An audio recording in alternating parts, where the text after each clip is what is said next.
berikan tepuk tangan bagi Tuhan. Sebelum duduk, lambaikan tangan pada saudara sekitar kita. Haleluya, berikan tepuk tangan bagi Tuhan. Haleluya. Silakan duduk, saudara yang kasih.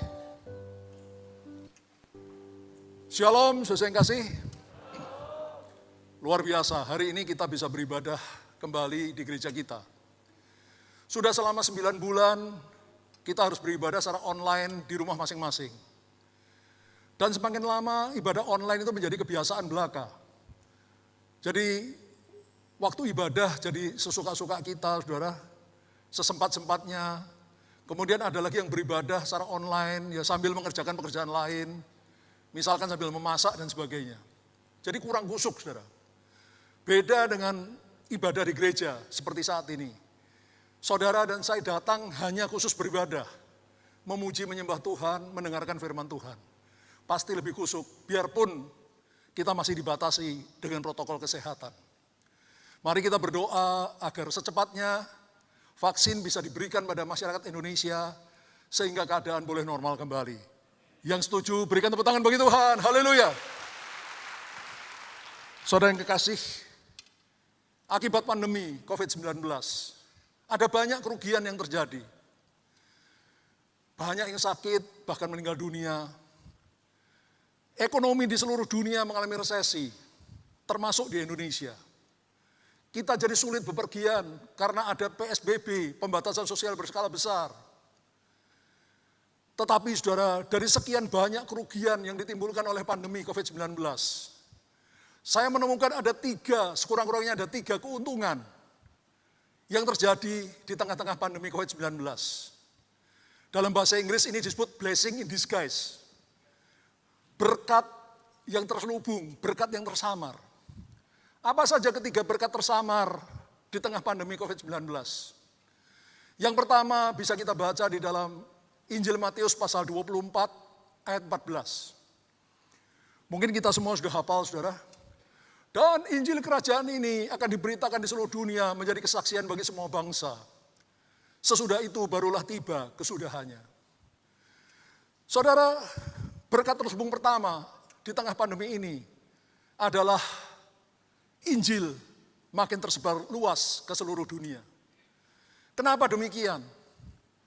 Karena sebelum pandemi, saudara, para pendeta, para pengkhotbah, itu hanya berkhotbah di gereja-gereja atau di tempat di mana kita diundang atau kita datang. Tapi melalui pandemi, gereja-gereja ditutup, saudara. Sehingga para pendeta, para pengkhotbah terpaksa memasukkan khotbah mereka di media sosial, di internet dan seterusnya. Sehingga Injil makin tersebar kemana-mana. Sebagai contoh, di gereja kita GBI Rayon 9. Dari 17 gereja cabang dan ranting di Rayon 9. Dulu sebelum pandemi, saudara, hanya saya dan 1-2 gembala sidang di Rayon 9 yang memasukkan khotbah kami di YouTube. Tapi setelah pandemi, saudara, sekarang sebagian besar dari gembala-gembala di GBI Rayon 9 itu memasukkan khotbah mereka di YouTube atau di Facebook dan sebagainya. Sehingga berita Injil kabar baik makin tersebar kemana-mana. Itu terjadi di seluruh dunia. Saudara, yang lain lagi, contoh yang lain lagi. Dulu sebelum pandemi, saudara, kalau saya berkhotbah dan khotbah saya dimuat di YouTube, dan khotbah saya itu temanya menarik, saudara, maka banyak yang menonton. Tapi setelah masa pandemi, jumlah yang menonton khotbah saya di YouTube makin berkurang.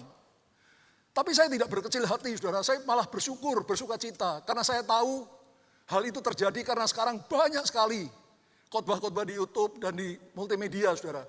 Sehingga orang dengan mudah memilih mana khotbah yang mau mereka dengar. Injil sedang diberitakan di seluruh dunia. Dan itu merupakan tanda bahwa kedatangan Tuhan Yesus sudah sangat dekat, sudah di ambang pintu. Yang percaya katakan amin. Ya, boleh berikan tepuk tangan bagi Tuhan. Haleluya. Saudara yang kekasih, bukan berarti semua orang jadi Kristen, bukan. Tapi berarti bahwa semua orang di dunia itu punya kesempatan mendengar berita Injil. Kalau mereka tidak mau dengar, tidak masalah, bukan urusan Tuhan. Tapi Tuhan memberikan kesempatan semua orang mendengar berita Injil. Mereka tinggal klik di tangan mereka sudah dengar berita Injil. Kalau tidak mau dengar, ya tidak apa-apa saudara. Itu urusan masing-masing. Tetapi tanda saat ini bahwa Injil makin tersebar, itu menunjukkan bahwa kedatangan Tuhan Yesus yang kita tunggu-tunggu sudah sangat dekat, sudah di ambang pintu. Yang setuju berikan tepuk tangan bagi Tuhan, haleluya. Lalu apa yang harus kita lakukan, saudara dan saya lakukan di saat-saat seperti ini? Seperti gembala pembina kita Pak Niko katakan, kita harus menyelesaikan amanat agung Tuhan Yesus. Memberitakan kabar baik di setiap kesempatan kita bisa. Kalau saudara tidak bisa berkhotbah, tidak bisa menguraikan Alkitab, gak apa-apa. Saudara bisa bersaksi, menceritakan kebaikan Tuhan, pertolongan Tuhan, berkat Tuhan dan seterusnya, keajaiban Tuhan. Kepada keluarga, kepada teman, sahabat dan seterusnya. Mari saudara, di masa pandemi ini, berkat terselubung yang pertama adalah Injil Kerajaan Allah semakin tersebar ke seluruh muka bumi. Dan itu menandakan Tuhan Yesus akan segera datang kembali. Yang percaya katakan amin. Sekarang berkat terselubung yang kedua, di tengah masa pandemi ini, bisa kita baca di dalam Wahyu pasal 2, ayat 2 sampai ayat 5. Saya bacakan. Aku tahu segala pekerjaanmu, baik jerih payahmu maupun ketekunanmu. Aku tahu bahwa engkau tidak dapat sabar terhadap orang-orang jahat, bahwa engkau telah mencobai mereka yang menyebut dirinya rasul, tapi yang sebenarnya tidak demikian. Bahwa engkau telah mendapati mereka pendusta, dan engkau tetap sabar dan menderita oleh karena namaku, dan engkau tidak mengenal lelah. Namun demikian aku mencela engkau karena engkau telah meninggalkan kasihmu yang semula. Sebab itu ingatlah betapa dalamnya engkau telah jatuh. Bertobatlah dan lakukanlah lagi apa yang semula engkau lakukan. Jika tidak demikian, aku akan datang kepadamu dan aku akan mengambil kaki dianmu dari tempatnya. Jikalau engkau tidak bertobat. Saudara, blessing in disguise, berkat yang tersamar yang kedua di tengah masa pandemi ini adalah Tuhan memberikan kita lebih banyak kesempatan untuk makin intim dengan Dia dan untuk kembali kepada kasih kita yang semula kepada Tuhan. Saudara, dalam ayat yang kita baca tadi, itu merupakan teguran Tuhan Yesus kepada jemaat di Efesus. Jemaat di Efesus ini jemaat yang luar biasa, yang hebat saudara. Bayangkan Tuhan Yesus berkata seperti ini, aku tahu segala pekerjaanmu, baik jerih payahmu maupun ketekunanmu. Aku tahu bahwa engkau tidak dapat sabar terhadap orang jahat. Kita loncat ayat 3. Dan engkau tetap sabar dan menderita oleh karena namaku. Dan engkau tidak mengenal lelah. Bayangkan saudara, jemaat ini jemaat yang dahsyat, hebat. Mereka bekerja sungguh-sungguh untuk Tuhan, untuk sesama. Mereka tekun, mereka berjerih lelah untuk Tuhan dan sesama. Tapi sekalipun jemaat ini jemaat yang hebat, Tuhan menegur mereka. Di ayat 4. Namun demikian aku mencela engkau. Kenapa? Karena engkau telah meninggalkan kasihmu yang semula. Sekalipun mereka berbuat banyak untuk Tuhan dan sesama, mereka ditegur oleh Tuhan karena mereka melakukannya bukan atas dasar kasih. Saudara yang kekasih, ketahuilah Alkitab mengajarkan bahwa segala sesuatu yang kita lakukan bagi Tuhan dan sesama harus kita lakukan atas dasar kasih. Katakan atas dasar kasih. Kalau tidak itu sia-sia di mata Tuhan. Rasul Paulus menuliskan di dalam 1 Korintus pasal 13 ayat 1 sampai 3. Sekalipun aku bisa berbahasa semua bahasa manusia dan bahasa malaikat, bahasa roh. Tapi bila aku tidak punya kasih, itu tidak ada gunanya bagiku. Sekalipun aku punya karunia bernubuat,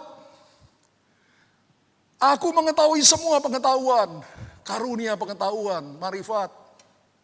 Sekalipun aku punya iman yang sempurna untuk memindahkan gunung, karunia iman yang dahsyat untuk memindahkan gunung, bayangkan saudara. Tapi kalau aku tidak punya kasih, itu tidak ada artinya bagiku. Bahkan Sekalipun aku menyerahkan semua yang ada padaku, harta benda kita jual, kita bagikan pada orang miskin untuk pekerjaan Tuhan. Bahkan aku menyerahkan tubuhku untuk dibakar karena nama Tuhan, bayangkan. Tapi tanpa kasih, itu sia-sia belaka. Kalau kita melakukan segala sesuatu bagi Tuhan, bagi sesama, bukan dengan motivasi kasih, tapi mungkin motivasinya uang, kehormatan, dan lain-lain. Itu sia-sia, saudara. Boleh saja kita melakukan sesuatu dapat uang. Seperti saya berkhotbah hari ini, saya dapat PK untuk berkhotbah. Boleh. Tapi kalau motivasi saya melakukan ini, berkhotbah dan sebagainya, melayani Tuhan, pekerjaan Tuhan, itu karena uang, itu sia-sia di mata Tuhan. Karena itu Tuhan menegur jemaat di Efesus, kembalilah pada kasihmu yang semula. Kasih ketika engkau baru mengenal aku, ketika engkau baru jatuh cinta kepada aku, kembali kepada kasihmu yang semula. Dan Tuhan Yesus berkata, sebab itu ingatlah betapa dalamnya engkau telah jatuh. Karena itu bertobatlah dan kembalilah. Lakukan kembali apa yang dulu, yang semula engkau lakukan ketika engkau baru jatuh cinta kepadaku. Bila tidak, aku akan datang kepadamu. Aku akan mengambil kegidianmu dari tempatnya apabila engkau tidak bertobat. Saudara, hukuman Tuhan akan datang. Karena itu marilah di masa pandemi COVID-19 ini masih terjadi. Ada lebih banyak kesempatan bagi kita untuk mendekatkan diri kepada Tuhan, untuk bersaat teduh, untuk kembali kepada kasih kita yang semula. Saudara, dulu mungkin sebelum masa pandemi, saudara kekurangan waktu untuk menyendiri dengan Tuhan, karena pagi-pagi saudara harus bangun. Lalu saudara yang bekerja di Jakarta harus berangkat pagi-pagi ke tempat kerja saudara, makan waktu 1-2 jam untuk pergi ke tempat kerja. Pulang dari tempat kerja, tubuh sudah lelah. Sehingga saudara hanya punya kesempatan sedikit, waktu sedikit untuk bersaat teduh, untuk mendekatkan diri kepada Tuhan. Tetapi di masa pandemi ini, kesempatan itu makin terbuka lebar. Karena kita dianjurkan untuk work from home, bekerja dari rumah. Bahkan ada jam-jam kerja yang dikurangi.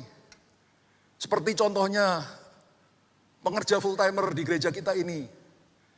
Setiap minggu hanya bekerja 2 atau 3 hari seminggu. Jam kerjanya pun dikurangi. Sehingga ada banyak waktu, kesempatan untuk mendekatkan diri pada Tuhan, untuk bersaat teduh. Untuk kembali pada kasih yang semula. Perkara kita tidak melakukannya, itu bukan urusan Tuhan. Itu urusan kita sendiri.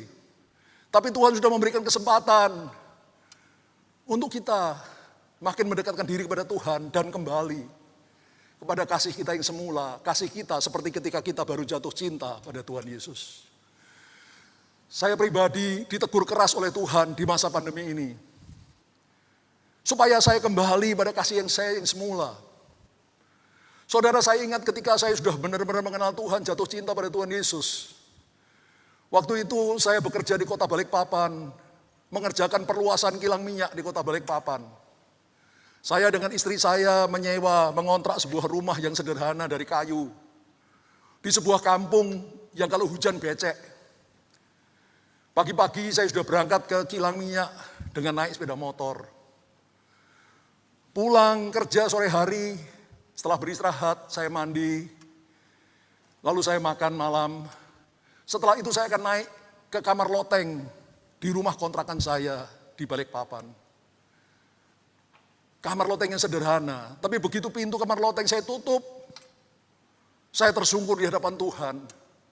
Saya memuji, menyembah Tuhan, memuliakan Tuhan, mengucap syukur atas kebaikan Tuhan. Saya berdoa banyak dalam bahasa roh, saudara. Saya rasakan hadirat Tuhan begitu dekat, begitu kuat melingkupi saya.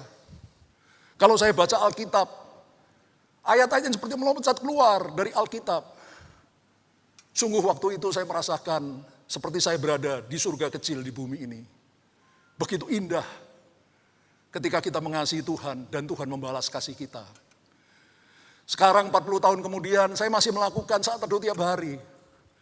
Tapi Tuhan menegur saya bahwa hal ini sudah menjadi kebiasaan.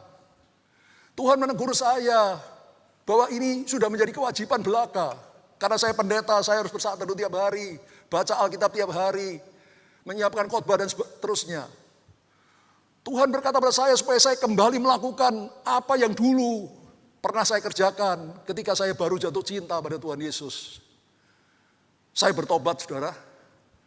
Sekarang saya berusaha bangun pagi-pagi, 4:30, 4:30 pagi. Selama 1 jam yang saya lakukan hanya memuji, menyembah Tuhan. Memuliakan Tuhan, bersyukur kepada Tuhan atas segala kebaikannya. Saya banyak berdoa dalam bahasa roh, memuliakan Tuhan. Setelah 1 jam, saya beristirahat lagi karena waktunya masih panjang. Lalu setelah bangun, saya selesaikan doa saya. Saudara, kita tahu bahwa Tuhan mengajarkan pada murid-muridnya satu doa, yaitu doa Bapa kami. Doa Bapa kami itu bukan mantra, saudara, yang diucapkan berulang-ulang. 10 kali, 20 kali, 30 kali, bukan. Doa Bapa kami adalah pokok-pokok doa. Doa Bapa kami dimulai dengan kalimat Bapa kami yang di surga. Dimuliakanlah, dikuduskanlah kiranya namamu. Doa itu dimulai dengan memuji, menyembah Tuhan, memuliakan Tuhan. Dan itu saya lakukan setiap pagi selama 1 jam. Hanya berdoa, memuji, menyembah, memuliakan Tuhan. Tidak minta apa-apa, saudara. Hanya mengagungkan Dia. Berdoa dalam bahasa roh.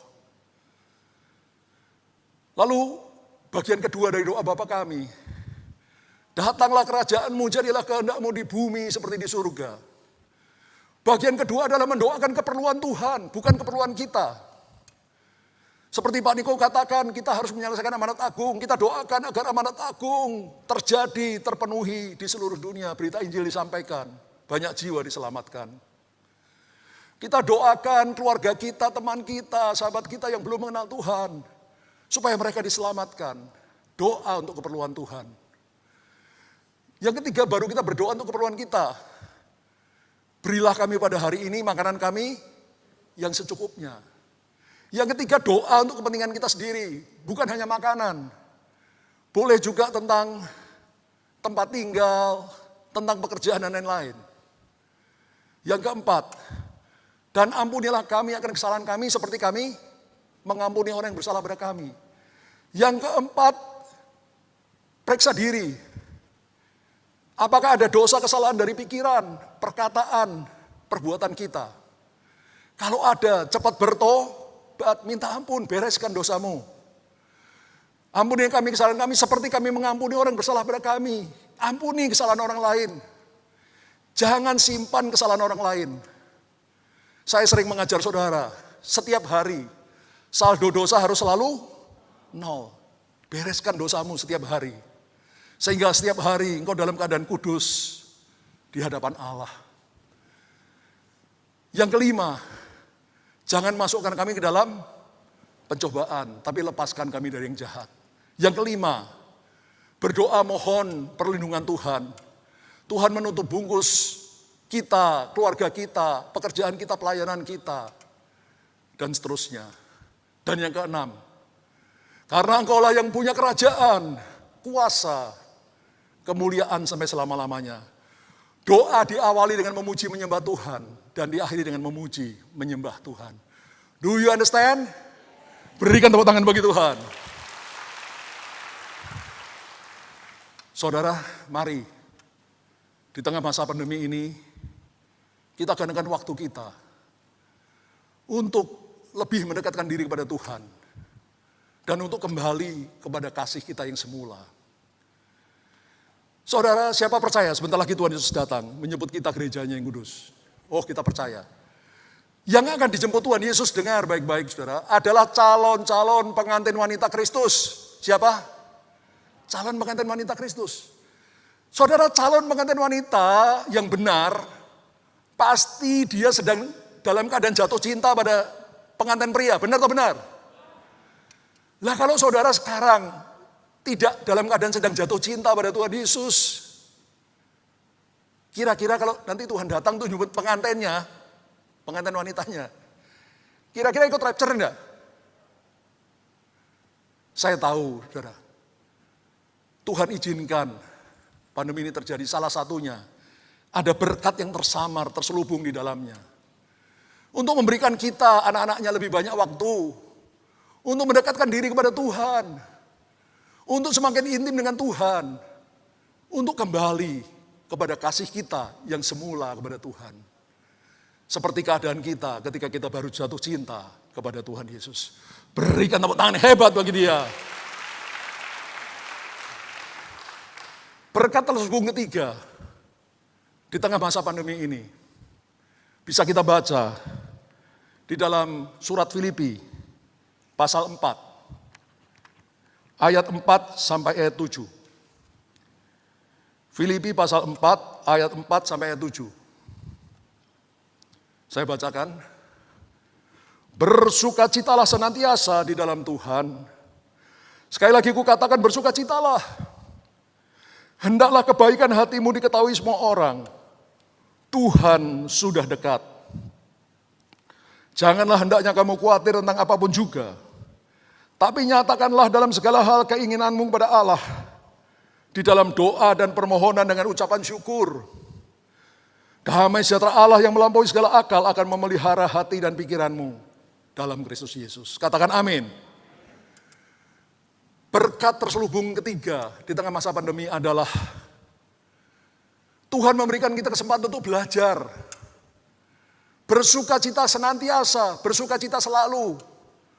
Dan mengucap syukur senantiasa, mengucap syukur selalu di dalam segala keadaan. Keadaan yang baik maupun tidak baik. Saudara, di sini Paulus menuliskan di dalam ayat 4. Bersukacitalah senantiasa di dalam Tuhan. Sekali lagi kukatakan bersukacitalah. Paulus mengajar kita untuk bersukacita selalu. Bersukacita senantiasa di dalam segala keadaan. Lalu ayat 5, Paulus menuliskan, hendaklah kebaikan hatimu diketahui semua orang, Tuhan sudah dekat. Ayat ini bukan berarti saudara kita kemana-mana mengumumkan, saudara-saudara yang kekasih, saya baru saja menyumbang ke gereja 10 juta rupiah. Saya baru saja menyumbang pada panti asuhan Anu 5 juta rupiah. Saya baru saja menolong orang miskin sekian juta rupiah. No, saudara, bukan itu yang dimaksud. Maksudnya ayat ini. Kita selalu berusaha melakukan kebajikan, kebaikan sebanyak mungkin. Supaya ketika orang melihat kita, mereka tahu ada Kristus dalam kita. Sehingga mereka memuliakan Allah yang kita sembah. Do you understand? Berikan sekali lagi kemuliaan bagi Tuhan. Ayat 6. Janganlah hendaknya kamu khawatir tentang apapun juga. Saat ini begitu banyak alasan untuk khawatir. Khawatir akan kesehatan kita, keluarga kita. Kita khawatir tentang masa depan kita, pekerjaan kita, mata pencarian kita. Khawatir, khawatir, dan khawatir. Tapi firman Tuhan berkata, jangan khawatir tentang apapun juga. Tapi dalam segala hal, nyatakanlah keinginanmu pada Allah. Di dalam doa dan permohonan dengan ucapan syukur. Mungkin sudah berkata Pak Yongki, setiap hari saya menyatakan keinginan saya pada Allah di dalam doa dan permohonan. Yes. Tapi apakah dengan ucapan syukur? Atau dengan keluh kesah? Dengan mengomel? Dengan marah-marah? Tuhan, Engkau kan tahu Tuhan, saya memerlukan pekerjaan untuk diri saya, keluarga saya. Tapi kenapa Tuhan? Kenapa Tuhan? Sampai sekarang Engkau belum menolong aku. Katanya Engkau Tuhan yang maha baik. Kenapa Engkau belum memberkati aku? Kenapa Tuhan? Kenapa Engkau tidak baik terhadap aku? Oh saudara, don't do like that. Jangan berbuat seperti itu. Di dalam doa dan permohonanmu, justru dengan ucapan syukur, sekalipun keadaanmu belum baik, bersyukurlah dalam segala keadaan. Katakan, Tuhan, Engkau tahu aku perlu penghasilan untuk menghidupi keluargaku, diriku sendiri. Aku membutuhkannya Tuhan. Aku tahu Engkau Allah yang sangat baik, sangat mengasihi aku. Aku tahu Kau cepat atau lambat pasti memberkati aku. Aku tahu Tuhan, firman-Mu berkata, Allahku akan mencukupi segala kebutuhanmu menurut kekayaan dan kemuliaannya dalam Kristus Yesus. Itu pasti terjadi Tuhan. Karena aku tahu Engkau Allah yang sangat mengasihi anak-anak-Mu. Terima kasih ya Tuhan, aku bersyukur buat segala yang Kau kerjakan dalam hidupku, di tengah keluargaku. Terima kasih Tuhan. Hanya ucapan syukur dan terima kasih yang bisa keluar dari mulutku. Naikkan doa dan permohonanmu dengan ucapan syukur. Bukan dengan keluh kesah. Bukan dengan marah-marah. Bukan dengan bersungut-sungut. Saudara, dengar baik-baik. Kalau engkau belajar bersuka cita senantiasa, kalau engkau belajar mengucap syukur senantiasa selalu di dalam segala keadaan baik atau tidak baik, maka cepat atau lambat pertolongan Tuhan pasti kita alami. Katakan amin. Dan ayat 7 akan terjadi. Damai sejahtera Allah yang melampaui segala akal akan memelihara hati dan pikiranmu dalam Kristus Yesus. Saudara, kalau kita belajar mengucap syukur senantiasa di dalam segala keadaan, kalau kita belajar bersuka cita senantiasa dalam segala keadaan, akibatnya damai sejahtera Allah yang melampaui segala akal, akan memelihara hati dan pikiran kita di dalam Kristus Yesus. Damai sejahtera yang dari dunia ini, itu damai sejahtera yang bersyarat. Kalau segala sesuatu aman dan damai, segala sesuatu baik-baik saja, mungkin kita merasa damai sejahtera. Tapi ketika ada masalah datang, damai sejahtera kita hilang. Itu bukan damai sejahtera yang dari Allah. Damai sejahtera Allah itu damai sejahtera yang melampaui segala akal. Kita tetap damai sejahtera di dalam segala keadaan. Saya sering menggambarkan damai sejahtera Allah itu seperti seekor burung kecil yang bersarang di sebuah lubang, di sebuah gunung batu yang sangat besar, yang tegak terpacak di tengah-tengah samudra.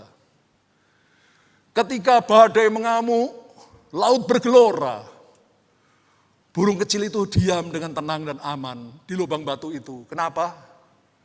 Karena dia tahu dengan pasti batu karang raksasa itu sanggup menjaga, melindungi dia.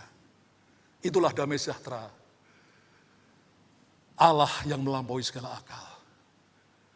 Kalau sekali lagi engkau belajar bersuka cita selalu dalam segala keadaan, engkau belajar mengucap syukur selalu dalam segala keadaan, Tuhan berjanji damai sejahtera Allah yang melampaui segala akal akan memelihara hati dan pikiranmu dalam Kristus Yesus. Dan Paulus melanjutkan uraiannya, tulisannya di dalam Filipi 4 ayat 12-13, saya bacakan. Aku tahu apa itu kekurangan dan aku tahu apa itu kelimpahan. Dalam segala hal dan segala perkara tidak ada sesuatu yang merupakan rahasia bagiku. Baik dalam hal kenyang maupun dalam hal kelaparan. Baik dalam hal kelimpahan maupun dalam hal kekurangan. Segala perkara dapat kutanggung di dalam Dia yang memberi kekuatan kepadaku. Paulus sudah belajar untuk mencukupkan diri dalam segala keadaan. Untuk bersuka cita, bersyukur dalam segala keadaan. Aku tahu apa itu kekurangan, aku tahu apa itu kelimpahan, kata Paulus. Dalam segala hal dan dalam segala perkara, tidak ada yang menjadi rahasia bagiku. Segala perkara dapat kutanggung di dalam Dia yang memberi kekuatan kepadaku. Saudara, tahukah engkau apa rahasia kebahagiaan hidup ini? Pada suatu seminar, ada seorang peserta seminar yang bertanya kepada istri dari John Maxwell. John Maxwell itu adalah pakar kepemimpinan yang terkenal di dunia. Peserta seminar itu bertanya pada istri John Maxwell, Bu, apakah John Maxwell itu membahagiakan ibu? Mungkin maksudnya suka gebukin atau gimana, jadi tidak membahagiakan gitu kan kira-kira. Waktu itu John Maxwell ada di situ, saudara, ada di seminar itu. Wah, dia jadi tegang juga, saudara. Mau dengar jawaban istrinya. Ternyata istri John Maxwell berkata begini, tidak, John Maxwell tidak membahagiakan aku. Wah, saudara, ini kan ada istri saya di sini. Kalau saudara tanya sama istri saya, apakah Pak Yongki membahagiakan ibu? Istri saya bilang, tidak, Pak Yongki tidak membahagiakan saya. Saudara, muka ini mau ditaruh di mana, saudara? Saya mungkin lari langsung, saudara. Malunya gimana, saudara? Ya, tapi kemudian istrinya John Maxwell menjelaskan maksudnya. John Maxwell tidak membahagiakan aku. Dan tidak seorang pun di dunia ini bisa membahagiakan aku.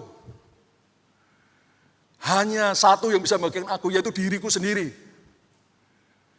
Ketika aku bisa bersuka cita selalu dalam segala keadaan. Ketika aku bisa mengucap syukur selalu dalam segala keadaan. Ketika aku bisa mencukupkan diriku dalam segala keadaan. That makes me happy. Itulah yang membuat aku berbahagia. Tidak ada yang lain bisa membahagiakan aku. Saudara pikir uang membahagiakan saudara? Banyak orang yang kaya, hidupnya tidak berbahagia. Saudara pikir pangkat kedudukan bisa membahagiakan engkau? No, saudara, berapa banyak orang yang berkedudukan tinggi, berpangkat tinggi, tidak berbahagia. Di dunia ini satu-satunya orang yang bisa membahagiakan dirimu adalah dirimu sendiri. Kalau engkau bisa belajar di dalam masa pandemi ini untuk bersuka cita selalu di dalam segala keadaan, untuk mengucap syukur selalu di dalam segala keadaan, untuk belajar mencukupkan diri dalam segala keadaan, maka damai serta Allah yang melampaui segala akal memenuhi hati dan pikiranmu dalam Kristus Yesus. Dan hidupmu berbahagia. Do you understand? Berikan tepuk tangan bagi Tuhan. Saya akhiri dengan ini. Setiap pagi, kalau saya bangun pagi, lalu bersyukur kepada Tuhan, memuliakan Tuhan, mengagungkan Tuhan, berterima kasih kepada Tuhan, menyembah Tuhan dalam bahasa roh, hati saya merasa sangat puas. Saya merasa terlalu puas dengan Tuhan yang saya sembah. Benar, saudara, saya tidak hanya ngomong di depan saudara. Seringkali juga ketika saya sudah berbaring di tempat tidur, saya ingat-ingat kebaikan Tuhan. Hanya air mata yang mengalir. Tuhan, Engkau terlalu baik bagiku. Semua yang Kau alami dalam hidup ini, Engkau yang mengendalikan hidupku. Aku tahu semua yang terjadi dalam hidupku, Engkau turut bekerja di dalamnya untuk mendatangkan kebaikan bagiku. Terima kasih Tuhan. Thank you Lord, thank you Lord, thank you Lord. Aku sangat bersyukur, aku sangat berterima kasih buat semua yang Kau kerjakan dalam hidup ini. Sehingga saya bisa berkata, bermazmur bersama dengan Raja Daud. Di dalam Mazmurnya, Mazmur pasal 17, ayat 15, yang berbunyi demikian. Tetapi aku dalam kebenaran akan kupandang wajah-Mu, dan pada waktu bangun aku menjadi puas dengan rupa-Mu. Setiap pagi ketika memuji, menyembah, bersyukur pada Tuhan, semakin lama saya semakin merasa puas dengan Tuhan. Saya tahu ketika saya memiliki Dia, itu artinya saya memiliki semua yang saya butuhkan dalam hidup ini. Karena segala sesuatu itu ada di dalam tangan Tuhan. Saya juga bisa bermazmur bersama dengan pemazmur, yaitu Bani Asaf, yang menuliskan di dalam mazmurnya, Mazmur pasal 73 ayat 25. yang berbunyi demikian. Siapa gerangan ada padaku di surga selain Engkau ya Tuhan?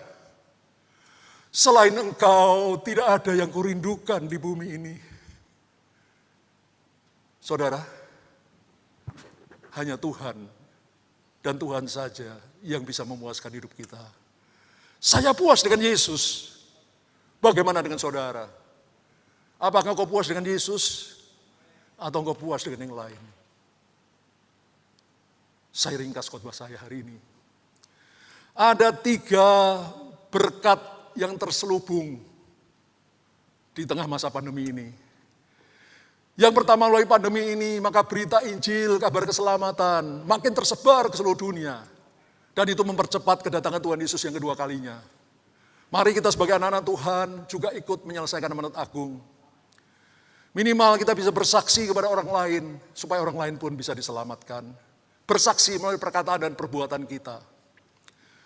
Yang kedua, di tengah masa pandemi ini, Tuhan memberikan kita lebih banyak waktu untuk makin mendekatkan diri kepada Tuhan, untuk makin intim dengan Tuhan, dan untuk kembali pada kasih kita yang semula kepada Tuhan. Saudara, sebentar lagi tanda zaman menunjukkan Yesus akan segera datang.